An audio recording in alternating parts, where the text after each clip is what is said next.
For the first 6 weeks after our marriage, my husband avoided all intimate contact. Not a single touch. When I confronted him about it, he stated, "My body is my choice. You can't demand anything." Welcome to Betrayal broadcast, where love turns to lies and revenge writes the final chapter. He called me too reactive. That was the last thing he said before walking out of the room, leaving me alone in the dark. I stared at the door he closed behind him. Not a slam, not anger, just finality, as if he had already rehearsed it. That night I heard his phone vibrate twice. 2 short pulses. I waited. It vibrated again. 3 pulses this time.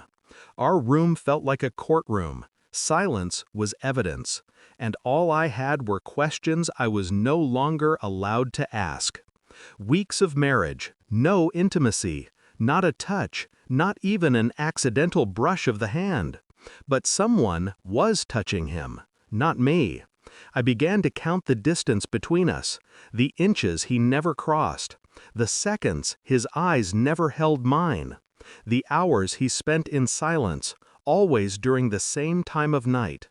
He said it so clearly when I confronted him, "My body is my choice. You can't demand anything."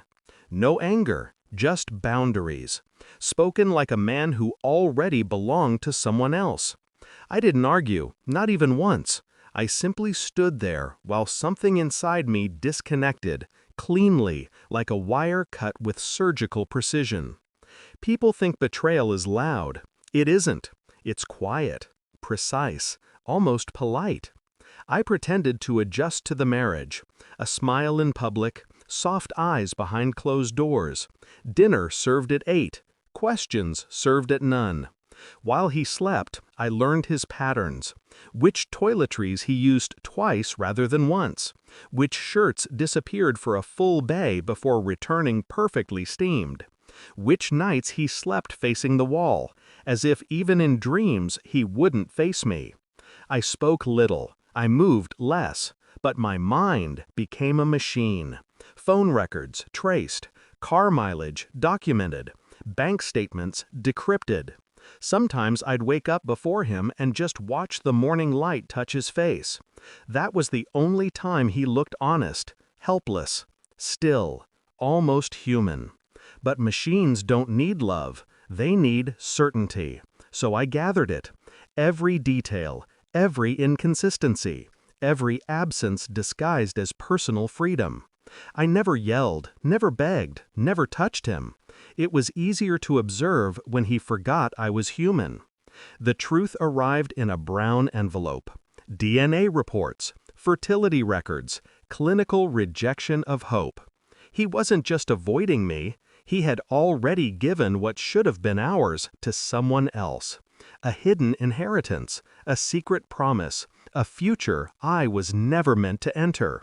At dinner, I slid the envelope across the table. He didn't open it, not at first. He stared at me, trying to read my expression, trying to measure my sanity, but I had none left to show. When he finally opened it, his hands trembled. He whispered, "This is private." I answered quietly, "So is marriage." The next morning, I filed for annulment, not divorce, annulment, as if he never existed, as if our marriage never happened, as if I had simply woken up from a delusion. He demanded explanations. He searched my face for tears. There were none. He pleaded for discussion, closure, one last chance. I said only this: your body is your choice, and my future is mine. That line broke him. Not because of its cruelty, but because I said it without emotion. No anger, no hate, just independence. He finally understood it was over, not because I was hurt, but because I was done feeling anything at all. And a woman with no feelings left to exploit is the one a betrayer fears most. 2 weeks later, his secret surfaced. The other woman spoke first. Her family discovered the evidence I had quietly sent them. Anonymous envelope, no fingerprints, no note. He lost everything without a single accusation spoken aloud. I didn't need revenge. I only needed truth and silence. Both arrived right on time. People asked how I stayed so calm. I never explained. They wouldn't understand what it costs to stay composed while the world you built burns quietly in the next room. But I learned something. Pain is temporary. Clarity is permanent. And when clarity comes, it doesn't knock, it walks in, sits across from you, and waits for you to accept what was always there. I don't hate him. Hatred requires energy. I simply removed him from the narrative of my life.